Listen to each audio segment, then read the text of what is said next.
నమస్తే, welcome to V3 news. లక్ష్యం సమాజహితం. నేను మహేష్. ముందుగా వార్తల్లోని ముఖ్యాంశాలు. తాడేపల్లిలో వైఎస్ఆర్ చేయూత పథకాన్ని ప్రారంభించిన సీఎం జగన్. తూర్పుగోదావరి జిల్లాలో 2,26,482 మంది అకౌంట్లలో నగదు జమ. శ్రీకాకుళం జిల్లాలో కరోనాపై 3 రోజుల పాటు సమీక్ష. ఉప ముఖ్యమంత్రి ధర్మాన కృష్ణదాస్ వెల్లడి.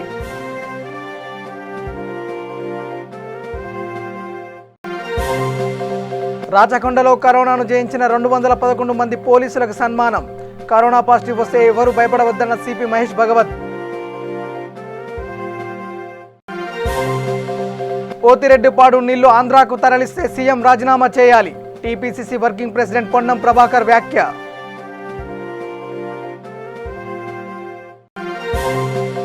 విశాఖలో రాజధాని శంకుస్థాపనకి ప్రధాని ఏ మొహం పెట్టుకుని వస్తారు? అమరావతి మహిళా జేఏసీ నేత, కాంగ్రెస్ నేత శుంకర పద్మశ్రీ ఫైర్.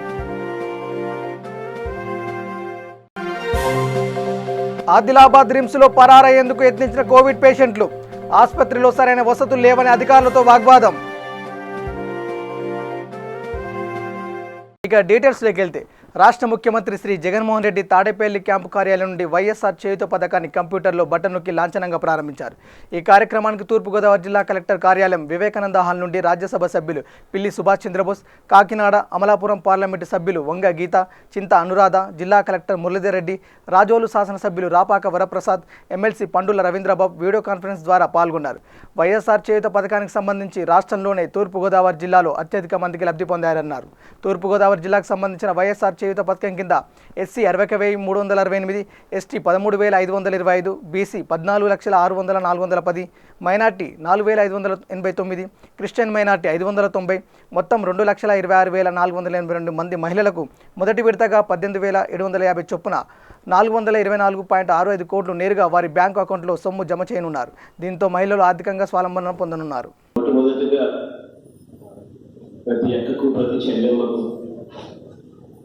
ఈ ఆగస్టు 12వ తారీఖున ఈ చేయూత కార్యక్రమం ప్రారంభించడం నిజంగా దేవుడి దయతో, మీ అందరి చల్లని దీవెనలతో, మీ అన్నగా, మీ తమ్ముడిగా ఈ కార్యక్రమాన్ని చేయడం నిజంగా నా అదృష్టంగా కూడా భావిస్తానని మొట్టమొదటి వాక్యాలు చెప్తాను. ఎందుకంటే ఆ రోజు నాకు బాగా గుర్తుంది, పాదయాత్ర జరుగుతూ ఉన్నప్పుడు నిజంగా ఈ 45 సంవత్సరాల నుంచి 60 సంవత్సరాల వయసు గల ఈ అక్క చెల్లెమ్మలకు ఏదైనా చేయాలి అని అంటే ప్రభుత్వ పథకాలలో ఏది కూడా ఈ బ్రాకెట్లో లేదు. వాస్తవం చెప్పాలి అని అంటే ఈ 45 సంవత్సరాల నుంచి 60 సంవత్సరాల వయసులో ఉన్న ఈ అక్కలకు మరి ముఖ్యంగా ఏ పథకమూ లేదు గవర్నమెంట్కి సంబంధించి కలిగే రెస్పాన్సిబుల్ వయసులో ఉన్నది. వీళ్ళకి ఏదైనా మంచి జరిగితే కుటుంబం మొత్తానికి కూడా ఖచ్చితంగా మంచి జరిగే వయసులో ఉన్న, రెస్పాన్సిబుల్ డెసిషన్స్ తీసుకునే వయసులో ఉన్న అక్కడ. గతంలో అయితే కార్పొరేషన్స్ పేరుతో లోన్ ఇచ్చేవారు.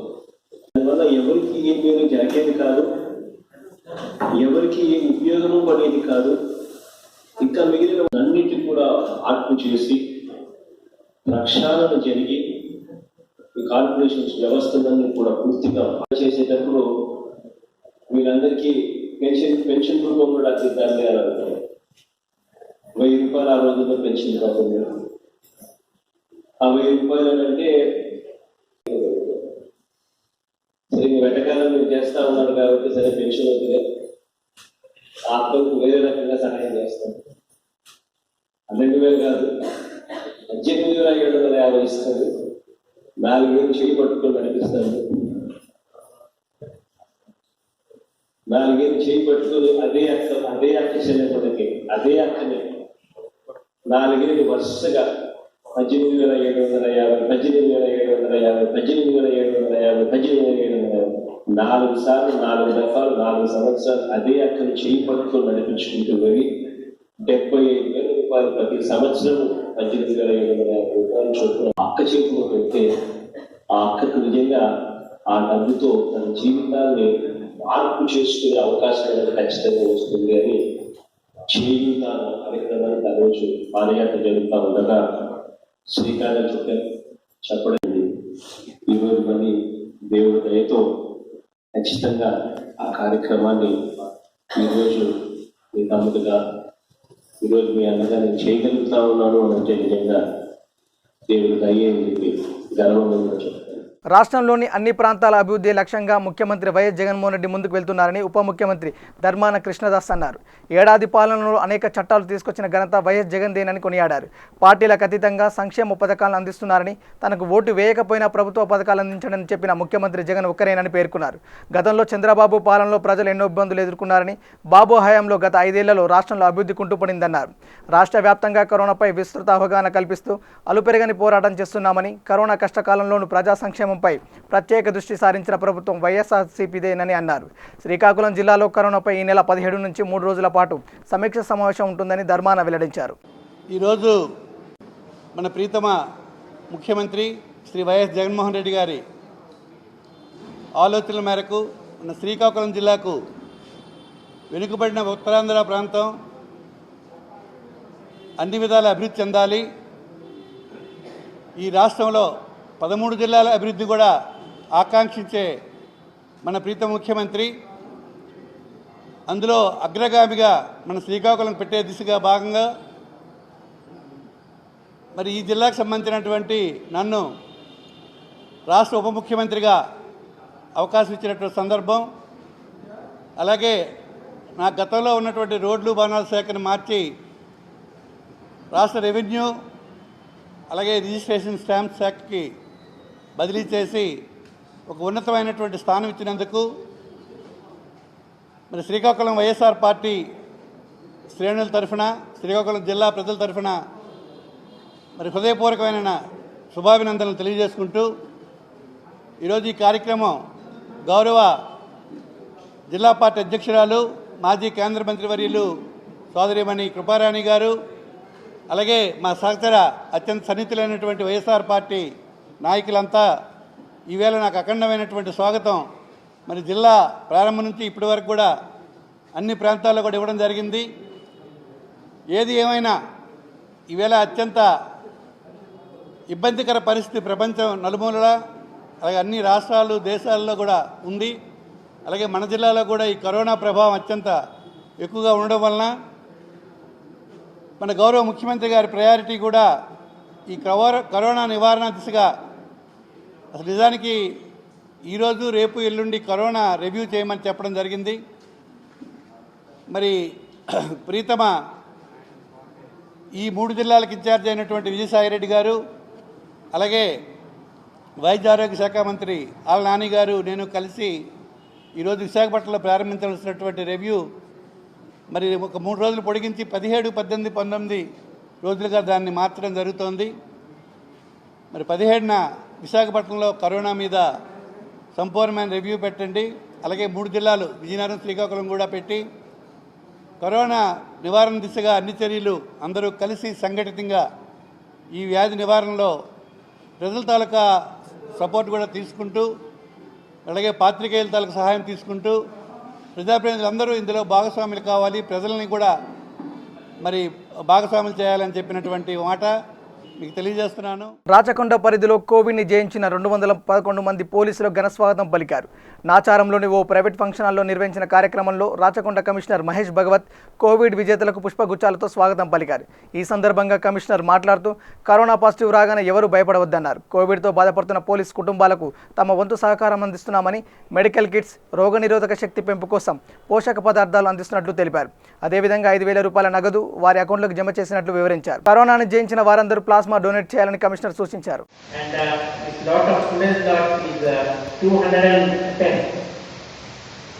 So quite a big number. I am very happy that with God's grace, all our police personnel in Rajakonda, they are healthy, they are 100% recovery. We have to maintain this. నాది ఒకటి లక్ష్యం, ప్రతి ఒక్కరి ఎవరెవరికి ఇప్పుడు positive వచ్చినా వాళ్ళు దాంట్లో నుంచి బయట రావాలి.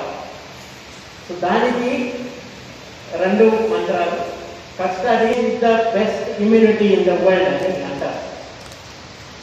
మీకు పాజిటివ్ వచ్చినాయని కంగారు పడి అది అప్పుడు ఏమవుతుంది, పిల్లలకి ఏమవుతుంది, భార్యకి ఏమవుతుంది అని అంత ఆలోచన. కృష్ణా జలాల్లో తెలంగాణ వాటాపై కేసీఆర్ స్టాండ్ ఏంటని TPCC working president Ponnam Prabhakar ప్రశ్నించారు.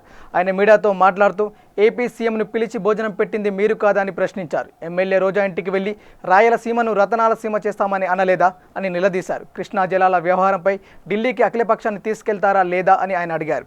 కాంగ్రెస్ను బీజేపీను ఆంధ్ర పాలకులను దూషించడం కాదని, తెలంగాణ సెంటిమెంట్ పేరుతో పబ్బం గడుపుకోవడం కాదని, చుక్క నీరుపోయినా కేసీఆర్దే బాధ్యత అని పొన్నం ప్రభాకర్ అని వ్యాఖ్యానించారు. కేసీఆర్ గారు నమస్కారం. వెనుకటికి చరిత్రలో చదివినం, బోధి చెట్టు కింద కూర్చుంటే బుద్ధుడికి జ్ఞానోదయం కలిగిందని. ఇవాళ మీరు తాపుకోసారి ఫామ్ హౌస్ పోయి మీరు నిద్ర లేచిన నాడల్లో ఒక మాట మాట్లాడుతూ ఉంటారు. ఆనాడు తెలంగాణకు సంబంధించినటువంటి పోతిరెడ్డిపాడు నీళ్లను తీసుకుపోతా ఉంటుంటే మీరు నలుగురు మంత్రులు రాజీనామా చేసినాం, పోతిరెడ్డిపాడు పుక్క పెట్టిర్రు, తెలంగాణలో నీళ్ల దొంగలని చెప్పిండ్రు. ఇవాళ మీరే అధికారంలో ఉన్నారు.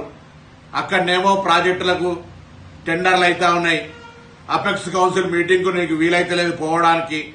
కానీ నిద్ర లేవంగానే అని మొత్తంగా ఏదో అన్యాయం జరిగినట్టుగా మాటలు మాత్రం కోటలు దాడుతా ఉన్నాయి. మీరే జగన్మోహన్ రెడ్డిని పిలుస్తారు, మీరే భోజనాలు పెడతారు, మీరే రాయలసీమ రోజా గారింటికి పోతారు, రతనాల సీమ చేస్తామంటారు. ఎవరైనా మాట్లాడితే అజీర్తి అయితే వాళ్ళకి కానీ నాకేందంటావు. మళ్ళీ ఇలాంటి వచ్చినప్పటికీ పోతిరెడ్డిపాడు నీళ్లు తీసుకుపోతుంటే ప్రతిపక్షాలు మాట్లాడుతుంటేనేమో సప్పుడే కూర్చుంటావు. ఇగో ఈ పరిస్థితి తెలంగాణ ప్రజలు గమనించాలి. ఇప్పటికైనా జ్ఞానోదయం తెలుసుకొని ఢిల్లీకి అఖిలపక్షాన్ని తీసుకెళ్లి తెలంగాణ ఒక సుక్కవైనా నైతిక బాధ్యతగా ముఖ్యమంత్రి పదవికి రాజీనామా చేస్తా అనే విధంగా ఒత్తిడి తెచ్చి పోరాటం చేయి. కానీ నీకు ఇష్టం ఉన్నప్పుడు ఒక్కసారి బీజేపీని తిట్టడో, కాంగ్రెస్ తిట్టడో, ఆంధ్రలో తిట్టడో, ఉద్వేగాలను రెచ్చగొట్టడమో కాదు. ఇవాళ నిజంగా తెలంగాణ నీళ్లకు దక్షిణ తెలంగాణ అన్యాయం జరిగితే అధికారంలో నువ్వే బాధ్యుడు అనే మాట మరవకమని చెప్పి సందర్భంగా మనవి చేస్తూ తప్పకుండా పోతిరెడ్డిపాడు నీళ్లకు సంబంధించిన విషయం లోపల జాగ్రత్తగా వ్యవహారం చేయండి. తెలంగాణ కాంగ్రెస్ పోతిరెడ్డిపాడుకు సంబంధించినటువంటి నీళ్ల దోపిడీని, తెలంగాణ నీళ్ల మహబూబ్నగర్ దక్షిణ తెలంగాణ ప్రాంత రైతాంగం కోసం ప్రభుత్వానికి పూర్తి స్థాయిలో మద్దతు ఇవ్వడానికి కూడా సిద్ధంగా ఉందనే మాట ఈ సందర్భంగా తెలియజేస్తా ఉన్నా. ఫిట్నెస్ కు ప్రాధాన్యత ఇస్తున్న నేటి తరానికి లాక్డౌన్ పెద్ద సమస్యగా మారింది. అన్లాక్ లో భాగంగా కేంద్రం జారీ చేసిన తాజా మార్గదర్శకాలతో కొత్త తరహాలో జిమ్ సేవలు అందుబాటులోకి వస్తున్నాయి. అత్యంత ప్రాధాన్యత ఇస్తున్న ఫిట్నెస్ కు కేంద్రాలకు ఉండే జిమ్ములు ఇప్పుడు సరికొత్త హంగులు అద్దుకున్నాయి. ప్రజాప్రతినిధులు కూడా ఈ ఫిట్నెస్ పై ఎప్పటికప్పుడు అప్డేట్ అవుతున్నారు. నిత్యం ప్రజల్లో ఉండే నాయకులు కూడా ఈ ఫిట్నెస్ విషయంలో అత్యంత ప్రాధాన్యత ఇస్తున్నారు. విశాఖలో ఓ జిమ్ ఓపెనింగ్ లో పాల్గొని వైసీపీ ఎమ్మెల్యే అమర్ కాసేపు కసరత్తు చేసి ఆకట్టుకున్నారు. ప్రతి ఒక్కరూ శరీర దృఢత్వానికి శ్రద్ధ వహిస్తున్న తరుణంలో ఇలాంటి కొత్త తరహా జిమ్ములు మరింత దోహదపడతాయని చెప్పారు. అభివృద్ధి చెందుతున్న విశాఖలో ఇలాంటి జిమ్ములు రావడంపై హర్షం వ్యక్తం చేశారు. కరోనా పాండమిక్ ప్రపంచాన్ని చుట్టేసిన తర్వాత మరి ముఖ్యంగా మన భారతదేశంలో ఈరోజు విపరీతమైనటువంటి కేసులు నమోదవుతున్నటువంటి తరుణంలో అనేక లాక్డౌన్లు మనం పెట్టుకోవడం, తర్వాత ఏవైతే సడలింపులన్నీ చేసుకున్న తర్వాత మన 5వ తారీఖు నుంచి దేశవ్యాప్తంగా జిమ్స్ని కూడా ప్రారంభించాలని చెప్పి కేంద్ర ప్రభుత్వం పర్మిషన్స్ ఇవ్వడం. మరి ఈరోజు విశాఖపట్నంలోనే నాకు తెలిసి ఆంధ్రప్రదేశ్లోనే అతిపెద్ద జిమ్ ప్రారంభోత్సవం చేసేటువంటి అవకాశం రావడం, స్నాప్ ఫిట్నెస్ 24/7 24 గంటలు. ఈరోజు ఈ కరోనా వైరస్ వచ్చిన తర్వాత ప్రజలకి ఆరోగ్యం పట్ల ఏ రకమైనటువంటి అవగాహన కలిగిందో అనేటువంటిది మనం అంతా కూడా చూస్తూ ఉన్నాం. ప్రతి ఒక్కరు కూడా ఆరోగ్యంగా ఉండాలి, బాడీ ఫిట్నెస్ ఉండాలి, ఇమ్యూనిటీ అనేటువంటిది పెంచుకోవాలి, రోజు కూడా ఎక్సర్సైజ్ చేయాలనేటువంటిది ప్రతి ఒక్కరిలో కూడా అవగాహన ఈ గత 4-5 నెలలుగా పూర్తిగా రావడం. మరి అటువంటి తరుణంలో ఈరోజు విశాఖపట్నానికే అతిపెద్ద జిమ్ ప్రారంభోత్సవం అవ్వడం, ఇందులో గతంలో ఎక్కడా లేనటువంటి ఇంటర్నేషనల్ ఎక్విప్మెంట్ అంతా కూడా ఏర్పాటు చేయడం, కొత్త ఆలోచనతో స్పిన్నింగ్ స్టూడియో అనేటువంటిది, సైక్లింగ్ కోసం అనేటువంటిది ఒక కొత్త కాన్సెప్ట్ని కూడా తీసుకొని రావడం, దాదాపు ఆల్మోస్ట్ 8,000 స్క్వేర్ ఫుట్ జిమ్ అనేటువంటిది నాకు తెలిసి ఈ రాష్ట్రంలో ఎక్కడా కూడా లేదు. మరి ఇటువంటి అందులో నూతనంగా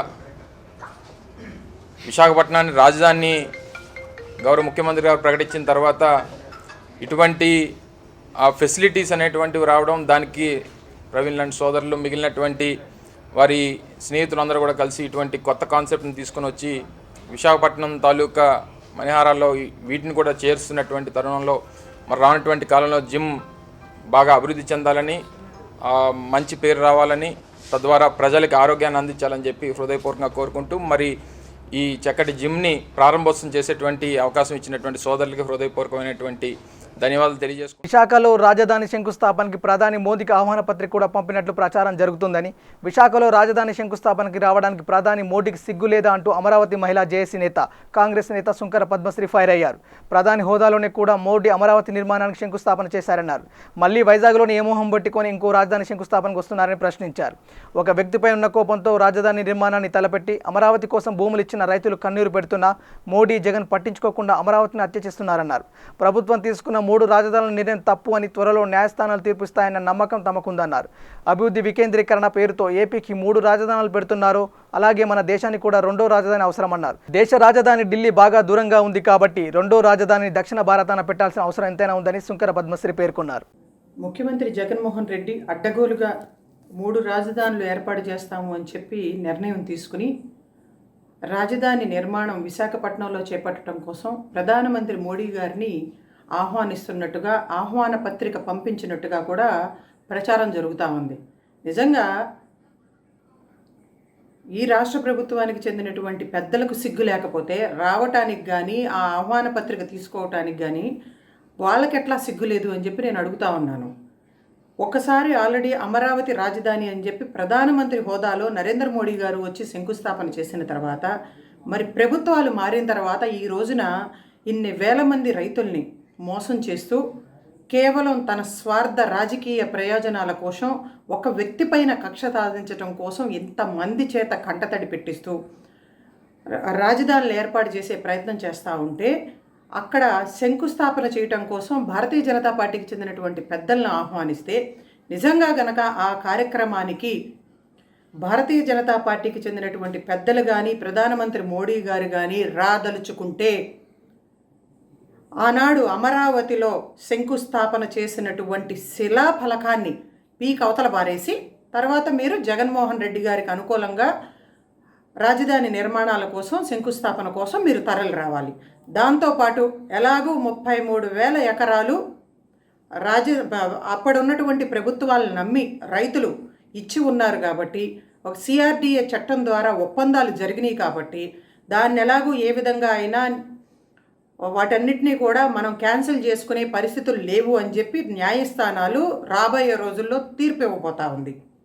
అందుకని ఢిల్లీ ఎలాగూ మన దేశ రాజధానిగా చిన్నదైపోయింది, మరి మా అందరికీ కూడా చాలా దూరం అయిపోతూ ఉంది.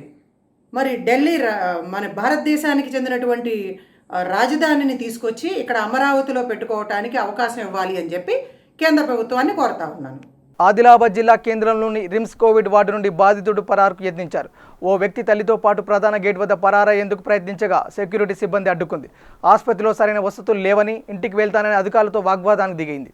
దీంతో అధికారులు పీపీఈ కిట్టు ధరించి సెల్ఫ్ ఐసోలేషన్కు తరలించారు. ఆంధ్ర విశ్వవిద్యాలయంతో ఆరెడ్డి ఉమామహేశ్వరరావుకు ఎటువంటి సంబంధం లేదని ఏయూ దళిత ప్రొఫెసర్లు షారూన్ రాజ్, సత్యనారాయణ అన్నారు. యూనివర్సిటీ యాక్టివ్ రోల్స్తో కూడా లేని మహేష్ ఏయూ ప్రతిష్టను మసకబార్చే విధంగా సోషల్ మీడియాలో పోస్టులు పెడుతున్నాడని మండిపడ్డారు. ఏయూ వీసీ ప్రసాద్ రెడ్డి పారదర్శక పాలన అందిస్తూ అన్ని వర్గాలకు సమన్యాయం చేస్తున్నారని తెలిపారు. సమాచార హక్కు చట్టం పేరుతో అనేక మంది ప్రొఫెసర్లు, నాన్ టీచింగ్ సిబ్బంది బ్లాక్ మెయిలింగ్ గురవుతున్న విషయం వాస్తవం కాదా అని ప్రశ్నించారు. ఆరెడ్డి ఉమామహేశ్వరరావుపై గవర్నర్ క్రమశిక్షణ చర్యలు తీసుకోవాలని కోరారు. ఆరెడ్డి మహేష్ను యూనివర్సిటీ నుంచి బహిష్కరించాలని డిమాండ్ చేశారు. అనైతిక కార్యకలాపాలకు పాల్పడుతున్న మహేష్ పై పోలీసులు అధికారులతో విచారణ జరిపించాలని విజ్ఞప్తి చేశారు. Alla Satyanarayana, Hindi head of the department, security sanitary dean and faculty chairman. నేను ఈ ప్రెస్ మీట్ ఎందుకు పెట్టానంటే, కేవలం కొన్ని అసాంఘిక శక్తులు ఈ యూనివర్సిటీ యొక్క పరువు ప్రతిష్టను కులం పేరు చెప్పి మసకబారుస్తున్నారు కాబట్టి, వివక్ష చూపిస్తున్నారని ప్రచారం చేస్తున్నారు కాబట్టి నేను ఈ ప్రెస్ మీట్ పెట్టడం జరిగింది. ముఖ్యంగా ఆరేటి ఉమామహేశ్వరరావు మహేష్ అనే వ్యక్తి యూనివర్సిటీకి సంబంధించిన వ్యక్తి కాదు. అతను బయట వ్యక్తి. యూనివర్సిటీలో ఆయన రోల్స్ ఏమీ లేదు. ఆయన అసాంఘిక శక్తులతోటి కూడి యూనివర్సిటీ మీద కులం మీద వివక్ష చూపిస్తున్నారని ప్రచారాన్ని ఆయన మొదలుపెట్టారు. ఎందుకంటే ఆయన ఏదో విధంగా బ్లాక్మెయిల్ చేసి ఆయన సబ్మిషన్ చేయించుకోవాలని అనుకుంటున్నారు. కానీ అది వాస్తవానికి దూరము. ఎందుకంటే ఆయన ఏదో ఒక పుస్తకం రింగ్ పుస్తకం తెచ్చేసి నేను పుస్తకం రాసేసాను అంటున్నాడు, కానీ అది అసత్యం. ఆ పుస్తకంలో ఏ తెల్ల కాగితాలు మామూలు కాగితాలు ఉంటాయి తప్ప అది థీసిస్ కాదు. ఎందుకంటే గైడ్ లేకుండా థీసిస్ అనేది తయారవ్వదు. ఇన్నాళ్ళ బట్టి నుంచి ఆయన బయట ఉండి అమంతంగా పుస్తకం తీసుకొచ్చేసి నేను థీసిస్ రాసేసాను, సబ్మిషన్ చేసేసుకుంటాను అనేది నాటకం. రోహిత్ పేరు చెప్పి మరలా ఇంకో నాటకం ఆడుతున్నాడు ఆయన. ఎందుకంటే రోహిత్కి ఈయనకి నక్కకి నాగలోకానికి ఉన్నంత తేడా ఉంటుంది. ఈయన బ్లాక్మెయిల్ అనే ముద్ర వేసుకున్నాడు. ఎవరి ద్వారాని? విశాఖపట్నం పోలీస్ కమిషనర్ వారి ద్వారా. మేము చెప్పింది కాదు, మేము ఇచ్చింది కాదు. ఇది విశాఖపట్నం పోలీస్ కమిషనర్ వారి బ్లాక్మెయిలర్ ఈయన, అందరి దగ్గరికి వెళ్ళి డబ్బులు వసూలు చేస్తుంటారు అని ఒక రియల్ ఫేస్ రిలీజ్ చేయడం జరిగింది. ఇది వాస్తవం కాదా ఆయనకి తెలుసు. ఈయన దందే అది. అందుచేత ఇటువంటి శక్తులన్నీ కూడా యూనివర్సిటీ బయట టెంట్ వేసి మేము ఈ కుల వివక్ష చూపిస్తున్నారనేసి లేనిపోని అబండాలు వేయటం ఆయనకు తగదు. అందుచేత మా కులం అంతా కూడా మేము కూడా ఎస్సీ కులానికి సంబంధించిన వాళ్ళమే, దళిత జాతులమే. ఎటువంటి వివక్ష అనేది ఇక్కడ జరగటం లేదు. జరిగితే కనుక ముందు మేమే ఉంటాము. ఎందుకంటే ఆంధ్ర యూనివర్సిటీ అనేది ఎస్సీలకు నిలయం అనేది అందరికీ తెలుసు. ఎవరి పనులు చేసుకుంటున్నాము. అందుచేత మేము పూర్తిగా ఖండిస్తున్నాము. ఆయన వెంటనే అక్కడ నుంచి అరెస్ట్ చేసి ఆ యూనివర్సిటీ గేట్ నుంచి బయటకు తీసుకెళ్లాలనేసి, ఆయన మీద కేసు నమోదు చేయాలనేసి మేము మీ మీడియా ముఖంగా మేము ఖండిస్తూ ఉన్నాం. విశాఖలో అక్రమంగా దాచి ఉంచిన మద్యం బాటిల్ స్వాధీనం చేసుకున్నారు పోలీసులు.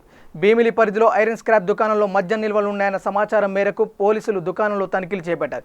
ఈ తనిఖీల్లో 1086 మద్యం బాటిల్ స్వాధీనం చేసుకుని ఇద్దరిని అరెస్ట్ చేశారు. ఈరోజు తగరపోల్స్ మెయిన్ రోడ్లో మాకు రాబడిన రిలయబుల్స్ ఇన్ఫర్మేషన్ ప్రకారం రైడ్ కండక్ట్ చేస్తే చోడి వెంకట్రావు అనే ఆయన స్క్రాప్ షాప్లో మాకు సుమారు 1086 వాటర్ బాటిల్స్ లిక్కరు దొరికింది. దాన్ని సీజ్ చేసాం. వాళ్ళ మీద కేసు రిజిస్టర్ చేసాం. వాళ్ళని అరెస్ట్ చేసి కరోనా బాధితులు హాస్పిటల్లో చేర్పించాలంటే 2 రోజులు అయ్యే పరిస్థితి నెలకొందని మాజీ మంత్రి సోమిరెడ్డి చంద్రమోహన్ రెడ్డి విమర్శించారు. ఆయన నెల్లూరులో ఆయన మీడియాతో మాట్లాడుతూ కరోనా మహమ్మారి విజృంభిస్తుంటే ముఖ్యమంత్రి వైఎస్ జగన్ కనీసం 4 హాస్పిటల్లో కూడా పర్యటించి అక్కడ పరిస్థితులు పర్యవేక్షించలేదని అన్నారు. కరోనా నియంత్రించడంపై రాష్ట్ర ప్రభుత్వం పూర్తిగా చేతులెత్తేసిందని సోమిరెడ్డి విమర్శించారు. ఈ సమావేశంలో టీడీపీ జిల్లా అధ్యక్షులు ఎమ్మెల్సీ బీదా రవిచంద్ర, మాజీ మంత్రి రమేష్ రెడ్డి తదితరులు పాల్గొన్నారు. జిల్లాలో కోవిడ్ తీవ్రత ఎక్కువైంది. దాదాపు నిన్న సాయంత్రానికి 14,614కి పాజిటివ్ కేసెస్ చేరాయి. ఇప్పటికీ ఐసోలేషన్లో హాస్పిటల్స్లో 6,839 మంది ఉన్నారు. నేనేమంటానంటే ఇప్పుడు 2,340 ఆక్సిజన్ బెడ్స్ ఉన్నాయి, 1,500 నాన్ ఆక్సిజన్ బెడ్స్ ఉన్నాయి, 1,786 ఖాళీగా ఉన్నాయి, 250 వెంటిలేటర్స్ ఉన్నాయని అధికారికంగా సమాచారం ఇస్తున్నారు. కానీ ఒక పేషెంట్ పాజిటివ్ వచ్చిన తర్వాత హాస్పిటల్లో అడ్మిట్ కావాలంటే 2 days పడుతుంది. మేము ఇక్కడ ఒక కౌంటర్ ఓపెన్ చేయించాము. డాక్టర్ జడ్సీ ప్రసాద్ గారు ఆన్లైన్లో వాళ్ళని రిసీవ్ చేసుకొని హాస్పిటల్స్తో మాట్లాడుతున్నాడు, నారాయణతో, గవర్నమెంట్ హాస్పిటల్తో. మాకు నిద్రలేసి అదే పని. మేము హైదరాబాద్లో ఉన్నా, నెల్లూరులో ఉన్నా, ఈ పేషెంట్ బంధువులు వాళ్ళ పిల్లలు ఫోన్లు చేస్తే అతను అడ్మిట్ అయ్యేంత వరకు మాకు తలప్రాణం తోక్కొస్తుంది. సార్ నిన్నటి వరకు ఎట్టున్నా ఇప్పుడు కొత్త కలెక్టర్ గారు వచ్చారు. కలెక్టర్ గారు వచ్చిన తర్వాత కొంచెం హోప్స్ పెరిగినాయి ప్రజలకు. బట్ సరిగ్గా ఇంతకంటే తీవ్రమైన, ఆందోళనకరమైన, ప్రాణాంతకమైన, ప్రజలు అరచేతిలో ప్రాణం పెట్టుకొని ఎదురుగా ఉండే తమ్ముడిని, చెల్లెల్ని చూసి కూడా భయపడే పరిస్థితి ఎవరికి జరగలేదు కొన్ని శతాబ్దాల క్రితం. ఇటువంటి పరిస్థితుల్లో గవర్నమెంట్ ఎక్స్ట్రా కేర్ తీసుకొని ఉండాలా. 8,000 కోట్లు కేంద్ర ప్రభుత్వం ఇచ్చింది. మీకు పెద్ద పెద్ద కంపెనీల వాళ్ళు కోట్ల రూపాయలు ముఖ్యమంత్రి సహాయ నిధికి ఇచ్చారు కోవిడ్ టైంలో. ఎంత వచ్చింది, ఎంత ఖర్చు పెట్టారు, ఏం చేస్తున్నారు? ఇంతకంటే క్రైసిస్ ఎప్పుడన్నా వస్తుందా? ప్రజలు అరచేతిలో ప్రాణాలు పట్టుకొని బతికే పరిస్థితి వస్తుందా? కూటికి లేని పరిస్థితి వస్తుందా? ఉపాధి కోల్పోయే పరిస్థితి వస్తుందా? ఉద్యోగాలు అక్కడుండే ఐటీలో ఉద్యోగస్తులు వచ్చి పొలం దున్నుకునే పరిస్థితి ఎప్పుడన్నా వచ్చిందా? వచ్చింది. ఇది ఆషామాషిగా తీసుకొని మీరు పారాసిటమాల్ వేసుకొని అని చెప్పేసి లైట్గా మీరు తీసుకున్నారు. ఇప్పుడు ఏమైపోయింది? రాష్ట్రంలో 2,50,000 ఎక్కడున్నాం మనం? దేశంలో 3rd ప్లేస్కి వచ్చి ఒక చిన్న రాష్ట్రం.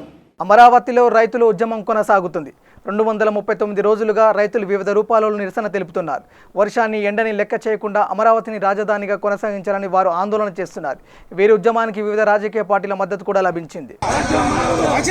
ముఖ్యమంత్రి మంత్రి వైఖరి రచించాలి, ముఖ్యమంత్రి మొండి వైఖరి రచించాలి, ముఖ్యమంత్రి మొండి వైఖరి. జై అమరావతి, జై అమరావతి, జై అమరావతి, జై అమరావతి, జై అమరావతి. ఆంధ్రుల హక్కు రాజధాని, రాజధాని కరోనాని కట్టడి చేద్దాం, కరోనాని కట్టడి చేద్దాం. 3 రాజధానులు వద్దు. బులెటిన్ ముగించే ముందు హెడ్లైన్స్ మరోసారి. తాడేపల్లిలో వైఎస్ఆర్ చేయూత పథకాన్ని ప్రారంభించిన సీఎం జగన్. తూర్పుగోదావరి జిల్లాలో 2,26,482 మంది అకౌంట్లలో నగదు జమ. శ్రీకాకుళం జిల్లాలో కరోనాపై 3 రోజుల పాటు సమీక్ష. ఉప ముఖ్యమంత్రి ధర్మాన కృష్ణదాస్ వెల్లడి.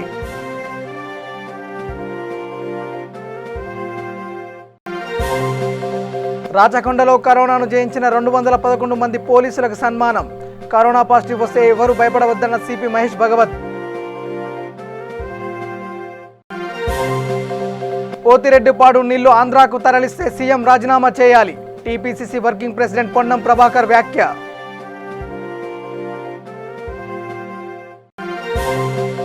విశాఖలో రాజధాని శంకుస్థాపనకి ప్రధాని ఏ మొహం పెట్టుకుని వస్తారు? అమరావతి మహిళా జేఏసీ నేత కాంగ్రెస్ నేత శుంకర పద్మశ్రీ ఫైర్. ఆదిలాబాద్ రిమ్స్లో పరారయ్యేందుకు యత్నించిన కోవిడ్ పేషెంట్లు. ఆసుపత్రిలో సరైన వసతులు లేవని అధికారులతో వాగ్వాదం. ఇవి బులెటిన్ అప్డేట్స్. చూస్తూనే ఉండండి V3 న్యూస్. లక్ష్యం సమాజేతం. నమస్కారం.